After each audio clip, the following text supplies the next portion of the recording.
Chick-Fil-A is easily one of the most successful restaurants there is.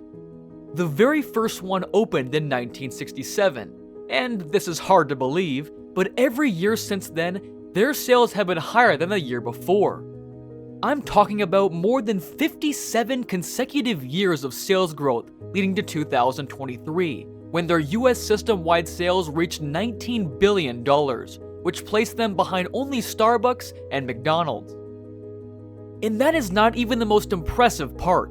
Chick-fil-A reached $19 billion in sales while only having 3,059 locations, which isn't even a fifth of what the other two have.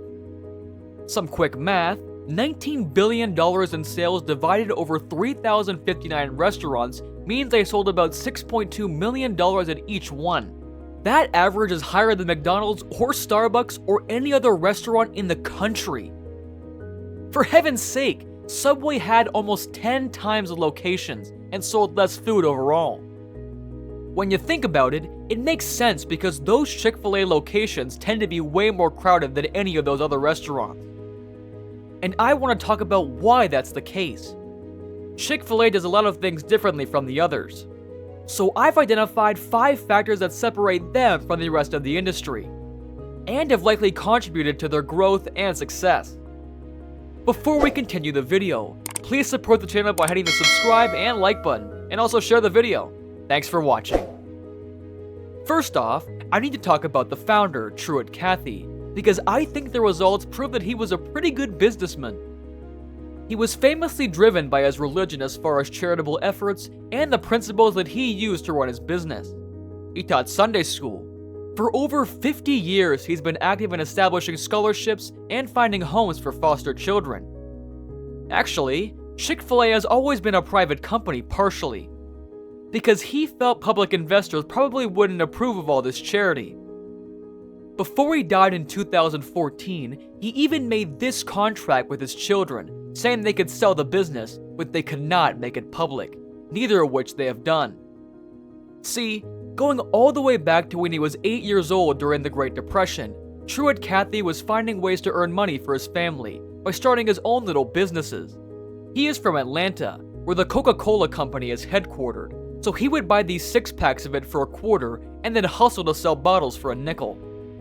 I imagine that this couldn't have helped his family too much at first, because he was making less than a penny per sale, but it did grow and evolve into other small efforts. All of those ended when he left to serve in the army during World War II, along with his brother Ben Cathy. And soon after they returned in 1946 is when they entered the restaurant industry. They sold some stuff and gathered all their money together, totaling $4,000, and took out an additional $6,000 loan from the bank and used the money to open a small diner outside of Atlanta near a Ford plant, where they would hopefully gain some repeat business from the workers there. And I mean it when I say it was small. It had 4 tables with chairs and 10 stools along the counters, and that was it. To reflect that small size, they even named it the Dwarf Grill, which was later changed to the Dwarf House. It was open 24 hours a day, and when you combine that with their style of hands-on leadership, it made for a busy schedule. One of them would work for 12 hours and then be relieved when the other one would come in and work for 12 hours. Now, you may know that Chick-fil-A has always been closed on Sundays, which, by the way, make all those sales from the beginning even more impressive. They are beating Subway not only with fewer locations, but with fewer days. Well, the religious beliefs have obviously factored into that, but Truett Cathy has maintained that the policy started back then, so he and everyone else could simply have a break from that crazy schedule. After only 3 years of running that business together, Ben tragically died in a plane crash, along with a third Cathy brother named Horace. So, Ben's portion of the Dwarf House was transferred to his wife, and then to Truett after he bought it from her a year later. That was some crazy stuff that happened there, but it resulted in Truett running the business alone as the full owner. From there, he expanded to a second location that did not work out too well, because it burned in a fire in 1960. But actually, it turned out to be a good thing because it helped lead to the creation of Chick-fil-A. My second reason for their success is none other than that famous Chick-fil-A chicken sandwich. Have you ever had one of those things? My goodness! It was created by Truett Cathy himself, and I don't know how much I believe this, but according to the company, that was the first ever chicken sandwich. As they love to say, we didn't invent the chicken, just the chicken sandwich. Even if you dispute that and don't think that they were the first, they were definitely huge in popularizing it. You see, after that fire, the insurance didn't come through quite like he had hoped, so he was back down to that one original location, trying to make up for those lost sales by revitalizing the menu. Then, in 1961, he made a deal with the chicken supplier. It turns out that they had recently filled this order for an airline to prepare all of this boneless, skinless chicken breast. But one of the requirements for that order was the pieces had to be small enough to fit into these little plastic trays the passengers would use to eat. So, they were left with some pieces that were too big and didn't fit, so they were trying to sell on the Truett, and I'm assuming at a discount. He took advantage of that offer and right away started experimenting with different ways to serve it. He concluded that using a pressure cooker would cook it faster, and using more expensive peanut oil improved the taste. He chose to serve it as a sandwich, partially so people wouldn't have to get all greasy from touching the chicken. According to Chick-Fil-A, that recipe he settled on back then is exactly how they make it today. When naming it, he learned that he couldn't put a patent on the words chicken fillet, but he could if he messed around with the letters a bit and called it Chick-Fil-A. That tasty recipe, innovative idea, and catchy name helped it become the big new menu item over at the Dwarf House. At first, he licensed that sandwich to be sold at other restaurants. But then, in 1967, decided that he should open his own restaurant that was centered around it.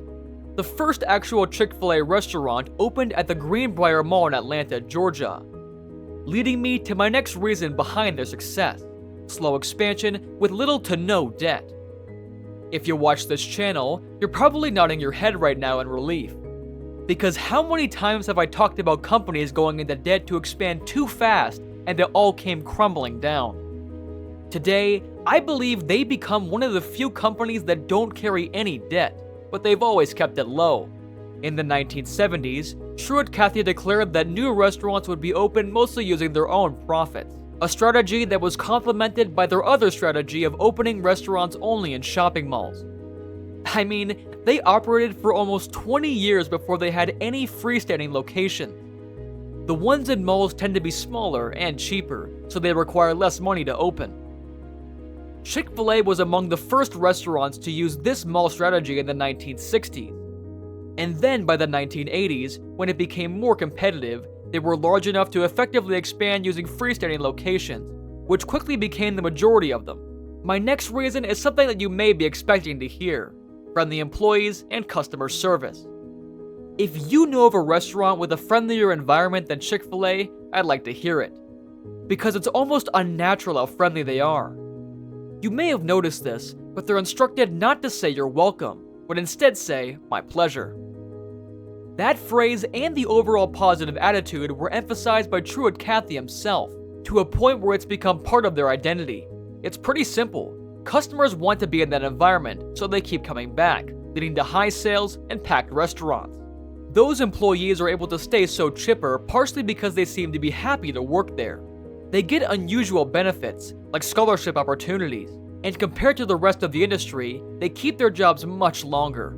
It's historically been about a 50% to 60% turnover rate for the hourly employees, compared to an industry average of well over 100. But another potentially overlooked factor here would be the close and qualified management, ensuring they maintain that friendliness. Leading me to my next reason: Chick-fil-A is outrageously selective in choosing who runs these restaurants. Again, if you watch this channel, you're probably nodding in relief.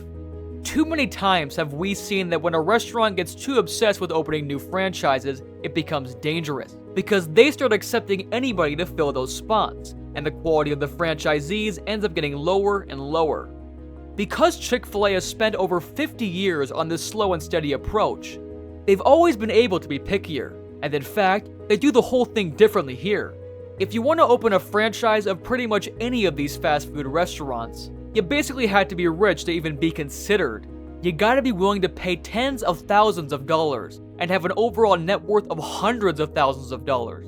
For example, for McDonald's, it's an initial fee of $45,000 and a net worth of $500,000. Statistically, most people cannot afford that. But for Chick-Fil-A, they don't even care about your net worth, and they only charge $10,000. Those smaller financial barriers give them a large pool of people trying to do it.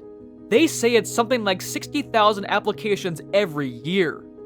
But obviously, they don't open 60,000 locations a year. In the end, they end up accepting fewer than 100 of them.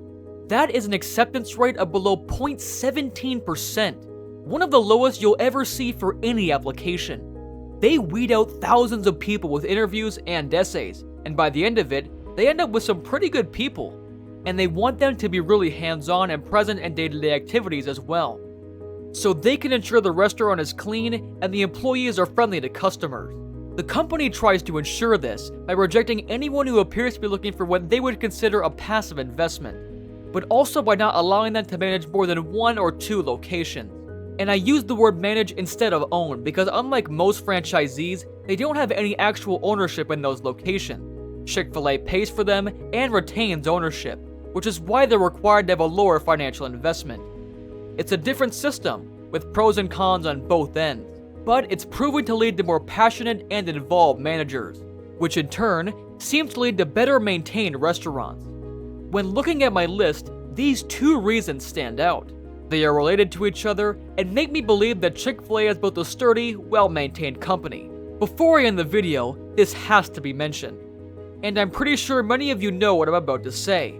Chick-fil-A is an extremely religious organization, and it's received a fair amount of backlash over their feelings toward the gay community. The controversies are centered around opposing gay marriage in 2012 by Dan Cathy, who was the son of Truett Cathy and the company's current CEO. In addition to the fact that their charitable organization donates heavily to charities that hold anti-LGBTQ stances, mainly the Fellowship of Christian Athletes in the Salvation Army. Likely due to this marriage, they have since refrained from speaking out against gay marriage, and it appears they have since stopped donating to these specific charities. It is an extremely touchy subject. Those are just the basic facts of it. So I encourage everyone to look further into it and form your own opinions. But I will say, considering this has caused such a negative impact on their reputation, it has surprisingly not harmed their business in any major way. I would say that helps prove just how strong they are, and how unlikely it is they'll be failing anytime soon. Let me know in the comments, what do you think about Chick-fil-A? Do they in fact have the best chicken sandwich around, or does that title go to Popeyes or one of the others? You know, whether or not you like the food or the company themselves, you can't deny their success. So do you agree with my reasons behind it, or are there others I failed to mention? In your opinion, what makes Chick-fil-A one of the busiest, most successful restaurants in the country? And any other thought you have about them, leave them in the comments below. I'd love to hear what you have to say, and thanks for watching.